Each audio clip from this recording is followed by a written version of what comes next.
400 ዓመት ዘጠፈት ጥንታዊት ከተማ ኣብ ትግራይ ብኳዕቲ ከም ዝተረኸበት እንኳን ደስ አላችሁ የኢትዮጵያን ሕዝብ በሙሉ ሰበር የድል ዜና ከ1400 ዓመት በላይ ጠፍታ የነበረችው ከተማችን በዛሬው ዕለት በትግራይ ክልል መገኘቷን ተገለጸ።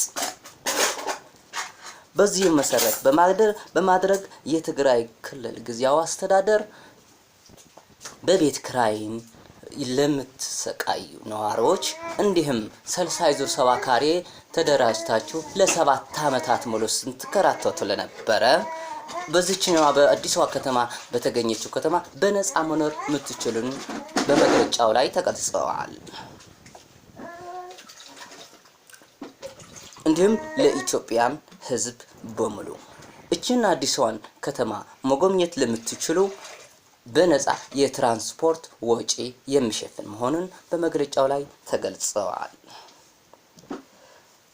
እቺ አዲስ አበባ ከተማ ከኢትዮጵያዎች ከተማ ላይ ለየት የሚያረጋት ከመሬት በታች በመሆኗ እንዲሁም ሰላማዊት ከተማ በመሆኗ የብሔርና የዘር የሃይማኖት የማትለይ ከተማ ውብዋ ከተማ አዲስ አበባ ከተማ በመገኘቷ እንኳን ደስ አላችሁ የኢትዮጵያን ሕዝብ በሙሉ።